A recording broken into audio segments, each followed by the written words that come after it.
A storyteller makes up things to help other people. A liar makes up things to help himself. Daniel Wallace. Welcome to So You Want to Be a Role Player, a show in which I show you why tabletop role-playing games are beautiful.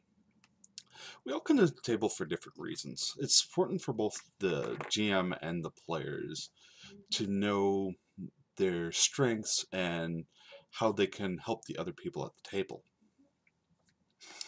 By the way, I'm working off of Robin's Guide to Good Game Mastering by Robin D. Laws.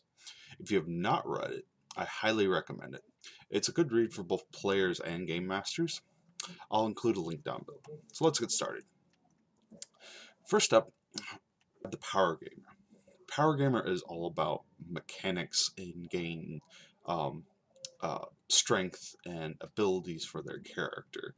They want to learn the system, find the intricacies of it, and determine what the system defines as success and go after that. Helpful to the group because you tend to know the rules backwards and forwards. Just be careful though, Power Gamer. You sometimes have the tendency to build characters that far outshadow the other characters at the table. So, in general, I find there's one of two solutions to this. One is you can work with the other players to help them increase their character's power level and abilities so everyone's on more of an even playing field. The other option is for you yourself to dial your character back. You know yourself best, so do whatever you think will work for your group as a whole. Next up, we have the butt kicker. It's the butt kicker. This archetype tends to like simple combat-focused characters. You tend to like simple combat-focused characters that can jump into the fray at a moment's notice. Your joy comes from hitting and shooting things whenever you can. You're beneficial to the party because you can always find the most direct solution to your problems, which usually involves hitting things. Okay. Be aware, though, that even though you enjoy combat, the other players at the table may want to try different solutions. So always check with your group to make sure that that's what you want to do. Alright, so next, tactician is the cousin to the butt kicker, but you derive your enjoyment from the puzzle-like and strategic elements from combat. You like setting up clever ambushes, carefully plan out your moves, and basically outthink your opponent, in this case the GM, and figure out the best way to get past whatever roadblock is in front of you. You're a great help to the party because you tend to know the combat rules backwards and forwards, and also when it comes time for combat, you also know how to help the other players kind of get into position and what would be most effective for the group as a whole.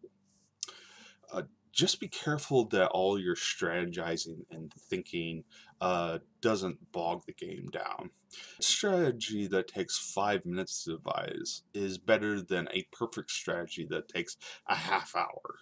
So just be aware of that and try to temper that when you find yourself dragging things out a bit too long. Now we have the specialist. You guys generally have a very specific type of character you want. Either it's a particular character class, whether you always play the sorcerer or the paladin or the rogue. Maybe you always like to have a particular skill set, like you always like to be able to climb and do acrobatics and things like that. Maybe you're always the face of the party, always talking to people and trying to devise diplomatic solutions to your problems. Or maybe you just play a particular character from other mediums that you love. However, whatever it is you specialize in, you help the group by having some sort of fixed point others can work around. So if you're always the rogue, the other players know, okay, since that person's going to be the rogue, I can be the fighter or the wizard or what have you. Just be aware Also help the GM by integrating your character into a world that might not normally support it. Just be careful. Things you need to be aware of. One is because you tend to focus in on a very particular character type, if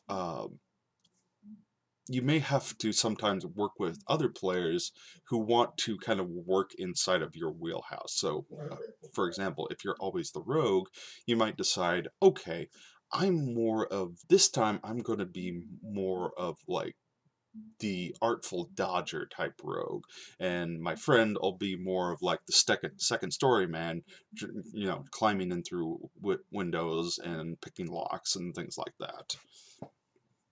Also, be sure to talk with your GM that your particular game is going to support the character type that you like. And if it doesn't, you should either A, work with your GM to figure out a good solution to that, or B, maybe it's time to find a new game.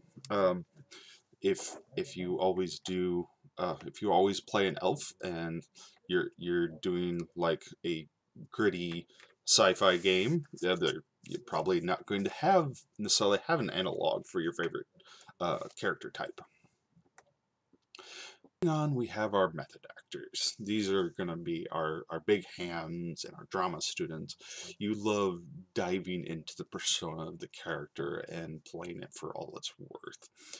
You have a dozen pages of backstory and a tortured past. You take joy whenever the GM gives you the opportunity to draw upon your motives and your backstory. Uh, so you are helpful to the group as a whole because you can draw other players into their characters and kind of give them that sort of energy to immerse themselves into the world and into the characters that they've created. The one pitfall you need to be aware of is, by your nature, you tend to be, you're probably some sort of spotlight hog. And just be aware that of how much time you're taking up, and instead of always focusing the spotlight on yourself, look for opportunities to highlight other characters' stories and motivations so that they get some time in that spotlight as well.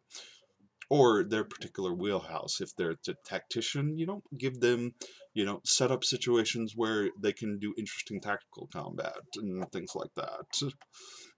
Now we have our storyteller. You are all about a strong cohesive narrative throughout the game.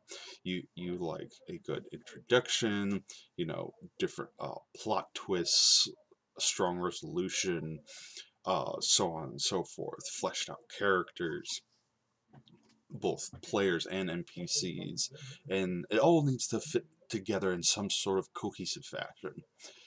You help the group by keeping them focused on the story as a whole, and when they get, you know, distracted by random things, you kind of help bring them back in and be like, okay, this is what we're working on, this is what we need to drive towards. You tend to become listless when the plot falls flat. So rather than disengaging when that happens, look for opportunities to drive the narrative forward.